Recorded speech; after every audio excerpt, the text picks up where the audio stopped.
آئے روز یہ واقعات میں دیکھتا رہتا ہوں، سوشل میڈیا پہ اس طرح کی نیوز آتی ہیں کہ بچوں کے ساتھ زیادتی ہو رہی ہے۔ خاص طور پہ جب میں یہ دیکھتا ہوں نا کہ ایک دیندار شخص جو قرآن سکھانے والا ہے،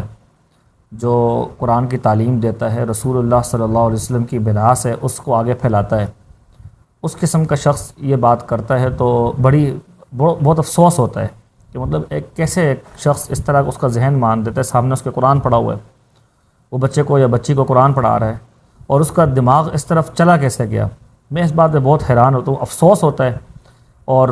میرے نزدیک تو نا ایسا شخص جو ہے وہ زندہ رہنے کے قابل نہیں ہے، میں تو یہ سمجھتا ہوں۔ اس قسم کا کوئی شخص اگر کرتا ہے کوئی کام اس طرح کا تو اسے زندہ تو نہیں رہنا چاہیے، صحیح ہے۔ اور اس معاملے میں مزے کی بات ہے کہ NGOs بھی نہیں بولتی ہیں۔ اس طرح کی کوئی زیادتی ہوتی ہے بچے کے ساتھ یا بچی کے ساتھ، اسکول میں یا کالج میں کسی بھی جگہ، ان باتوں پہ وہ نہیں بولتے، وہ بولتے ہیں صرف ان باتوں میں کہ جن کا تعلق ڈائریکٹلی دین کے ساتھ ہوتا ہو، ڈائریکٹلی اسلام کے ساتھ جس کا تعلق ہے۔ مثال کے طور پر مدرسے پہ بات کریں گے کہ بھائی مدرسے بند ہونے چاہیے، مسجدیں بند ہونی چاہیے، وہ اصل جو ایشو ہے اس پہ بات نہیں کرتے۔ اور ہمارا جو کہنا ہے وہ یہ ہے کہ ایشو جو ہے اس پہ بات ہونی چاہیے اور یہ مسائل ایسے ختم ہونے چاہیے کہ جڑ سے، کہ دوبارہ کوئی ایسے کرنے کا سوچے بھی نہیں، اس طرح کے واقعات نہ پھیلائے جائیں، بلکہ اس طرح کے واقعات کی سزائیں جو ہیں نا ان کی ویڈیوز بنا کر ان کو سوشل میڈیا پہ ڈالا جائے، تاکہ لوگوں کو عبرت حاصل ہو، لوگوں کو پتہ چلے کہ بھئی سزا بھی ملتی ہے۔ جب جرم کی سزا لوگوں کو پتہ چلے گی تب جا کے لوگ جرم کرنا چھوڑیں گے، اس کے علاوہ اس کا کوئی حل نہیں ہے۔ لیکن میں نے پھر بھی کافی سوچ و بچار کے بعد میں نے یہ سوچا ہے کہ میں یوٹیوب پہ، ویسے تو میرا ایک چینل ہے جس پہ میں انگلش سکھاتا ہوں، ٹھیک ہے، نور مبین کے نام سے، لیکن ابھی میں ایک اور چینل بنا رہا ہوں یوٹیوب پہ جس میں میں قرآن سکھاؤں گا صرف۔ تو اس طرح کے اگر آپ مثال کے طور پہ بچوں کو کسی قاری کو گھر پہ بلا کے قرآن سکھاتے ہیں، ٹھیک ہے، تو اس میں بھی اس طرح کے مسائل سامنے آئے ہیں کئی، کہ بھئی گھر میں پڑھانے آنے والا جو ہے وہ بھی بعض اوقات جو ہے وہ کوئی خبیث قسم کا آدمی نکلتا ہے۔ تو مدارس میں جو ہے وہ تو میں خود بھی حالانکہ مدرسہ پڑھاتا ہوں الحمدللہ، اسی علاقے کی میری پیدائش ہے، کراچی کا ہی ہوں، اور کراچی میں ہی میرا مدرسہ بھی ہے، یہاں پڑھاتا بھی ہوں میں، اور 2012 سے میں ایک مدرسے میں پڑھا رہا ہوں، اور اس مدرسے میں ہی میں نے پڑھا بھی ہے۔ مزے کی بات یہ پڑھا بھی یہیں ہے اور پڑھاتا بھی یہیں پہ ہوں، اب عرصہ دراز ہو گیا میرا الحمدللہ، کافی وقت گزر چکا ہے اسی جگہ پہ۔ تو ہمارا تو خیر اعتماد لوگوں کا بحال ہے، بچوں کو ہم نے پڑھایا ہے، جب ہم خود بچے تھے اس وقت پڑھانے لگے ہیں، ابھی بڑے ہو گئے ہیں، اب ہمارے بھی بچے ہو گئے ہیں، تو یہیں پہ الحمدللہ ہم پڑھا رہے ہیں بچوں کو۔ میں اس بات کو ہرگز نہیں کہوں گا کہ آپ مدرسے سے بچے کو روکیں یا مدرسے نہ جانے دیں بچے کو، اس بات سے روکنے کے لیے نہیں، لیکن کچھ ایسی جگہ ہیں، کچھ ایسی مجبوریاں ہیں لوگوں کی کہ جہاں پہ مدرسے میں بھیجیں گے تو وہاں بھی کوئی اعتبار والی جگہ نہیں ہے، کیونکہ لوگوں نے دین تو سیکھنا چھوڑ دیا نا ابھی۔ تو اکثر جو ایسے کام وہ لوگ کرتے ہیں کہ جو باہر سے آنے والے لوگ ہوتے ہیں، جو علاقے کے مقامی لوگ نہیں ہوتے، ان کی عزت بھی خراب ہو جائے تو ان کو پرواہ نہیں ہوتی، وہ بھاگ کے دوسری مسجد میں چلے جاتے ہیں، دوسرے مدرسے میں چلے جاتے ہیں۔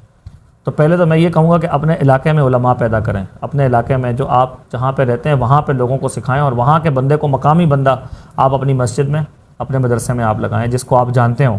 جس کے خاندان سے آپ واقف ہوں، تو ایسا بندہ پھر ایسا کام کرنے سے پہلے 1000 بار سوچے گا، ٹھیک ہے۔ تو دوسرا کچھ میں دیکھ رہا ہوں کہ کچھ مجبوریاں ہیں لوگوں کی، جیسے مثال کے طور پر مدرسے پہ بھیجیں گے تو وہاں پہ مجبوری ہے، گھر پہ اگر لا کے مثال کے طور پہ وہ قرآن سکھانے کے لیے کسی کو گھر پہ بلائیں گے تو وہاں بھی خطرے ہیں، ماں باپ 24 گھنٹے سامنے دیکھ تو نہیں سکتے نا ان کو کہ بھئی ہمارے بچوں کے ساتھ کیا کر رہا ہے، بات کیا کر رہا ہے، پڑھا کیا رہا ہے بچوں کو یا بچیوں کو۔ تو میں نے یہ سوچا ہے کہ میں اس مجبوری کو ختم کرنے کے لیے کہ اپنی طرف سے میں ایک نیک کام شروع کر رہا ہوں، تاکہ قرآن پڑھنے سے لوگ نہ رہیں، ایسا نہ ہو کہ ان مسائل سے لوگ جو ہے نا وہ اکتا کر، تنگ آ کر لوگ قرآن پڑھانا ہی چھوڑ دیں بچوں کو کہ بھئی قرآن بھی نہیں، چلیں وہ دنیاوی تعلیم ہے اس سے تو آپ ہرگز نہیں رکیں گے، یہ مجھے پتہ ہے، وہ تو لازمی طور پہ پڑھائیں گے وہ جو کچھ بھی کرتے ہیں، لیکن لوگ دین سے، اس بات کا مجھے ڈر ہے کہ لوگ کہیں ایسا نہ ہو کہ ان مسائل سے ڈر کر بچوں کو قرآن پڑھانا ہی چھوڑ دیں۔ حجت کو تمام کرنے کے لیے